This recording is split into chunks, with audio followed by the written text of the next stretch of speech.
Good morning everyone, welcome back to my channel. তোমরা দেখছো Indian blogger Shri, আর আমি শ্রী।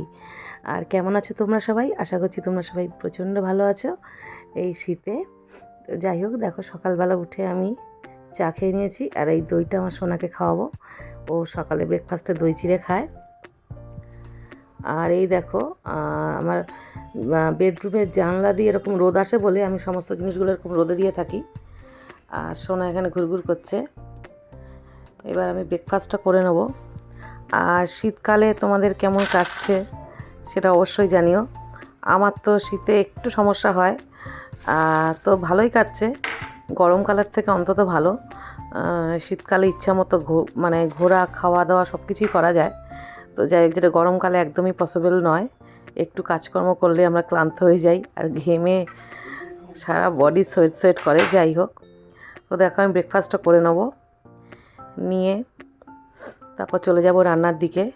আমাদের যারা বাড়িতে থাকি হাউসওয়াইফ, এটাই কাজ সকাল থেকে উঠে। তো দেখো আজকে করব কাতলা মাছের ফুলকপি আলু দিয়ে ঝোল। রেসিপিগুলো আজকে আর দেখালাম না, জাস্ট রান্নাটুকুই দেখাচ্ছি। আর তারপরে করব আমি পালং শাক। আর এই দেখো সমস্ত শীতকালীন সবজি দিয়ে পালং শাকটা করব। আমার কাছে এই মুহূর্তে চিংড়ি বা বড়ি কিছুই নেই, তো আমি এমনিই করব। শীতকালের সবজি এত টেস্ট হয়, তো এমনিই ভালো লাগবে। আর এই দেখো পালং শাকটা কুচিয়ে ধুয়ে রেখে দিয়েছি ক্লিন করে। আর চলো রান্নাগুলো ঝপাঝপ সেরে নিয়ে তারপর অন্য কিছু করার ইচ্ছা আছে। পালং শাকটা দেখো হয়ে এসছে। আর এই হচ্ছে আমার আজকের মেনু, দেখে নাও। আর একটু লাল শাক ভেজেছিলাম, আর এই ধনে পাতার বড়াটা কালকে 2 পিস বেঁচেছিল, গরম করে রেখে দিয়েছি। তো চলো লাঞ্চটা এবার সেরে নিই। তো ওদিকে দেখো আকাশের কি অবস্থা।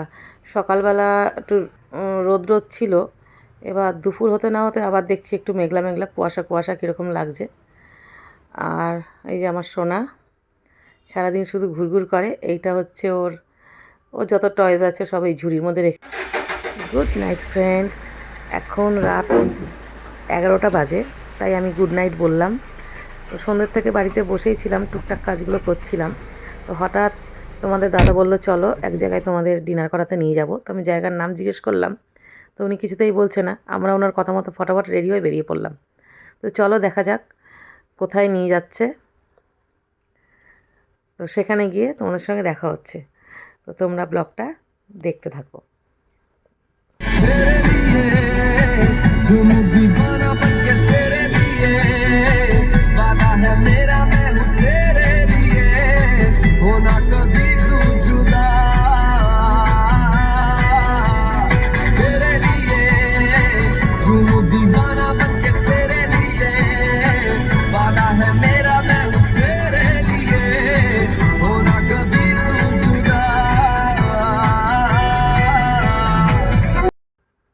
তো যেতে যেতে আমাদের গাড়ির তেল শেষ। তো গাড়িতে তেল ভরার জন্য আমরা এখানে আসলাম। আর তোমরা দেখলে আমাদের সাউদার্ন বাইপাসটা রাত্রিবেলা কতটা সুন্দর লাগছে, ওর জন্য আমি একটু বেশি করে শ্যুট করে তোমাদেরকে দেখালাম। তো আমরা পৌঁছে গেছি যেখানে যাওয়ার। তো আমরা এসেছি বারুইপুরের দিকে, আজমা ধাবা। তো এখানে আমি কোনোদিনই আসিনি, এটা ফার্স্ট টাইম। তোমরা কে কে এসেছো কমেন্টে অবশ্যই জানিও। আর এই দেখো আমরা বসে পড়েছি, আর প্রচণ্ড ক্রাউড। রাত 11টা 11:30 বাজতে যায়, তারপরেও এখানে প্রচণ্ড ভিড়। তো আমরা টেবিল পেয়ে গেছি। তো এবার মেনু দেখছি। এই দেখো রিজনেবল প্রাইসে বেশ ভালো ভালো খাবারের নাম এখানে রয়েছে। আর এই দেখো আমার মেয়ের এত ঠান্ডা লাগছে, পুরো জড়িয়ে বসেছে। আর পুরো রেস্টুরেন্টে তোমাদেরকে একটু ঘুরিয়ে দেখালাম। আর বলতে না বলতে আমাদের চিকেন রেশমি কাবাব অর্ডার দিয়েছিলাম, চলে এসছে। তো কাবাবটা ভালোই বানিয়েছে। আর এখানে আছে তন্দুরি রুটি, চিকেন চাপ। আমি নিয়েছিলাম মাটন বিরিয়ানি। মাটনের সাইজটা বেশ ভালোই ছিল, তাই তোমাদেরকে একটু তুলে দেখালাম। এইভাবেই এই বছরের শেষ দিনটা আমরা এইভাবে কাটালাম। তো আজকে শেষ দিন নয়, আজকে 30 তারিখ, কালকে 31।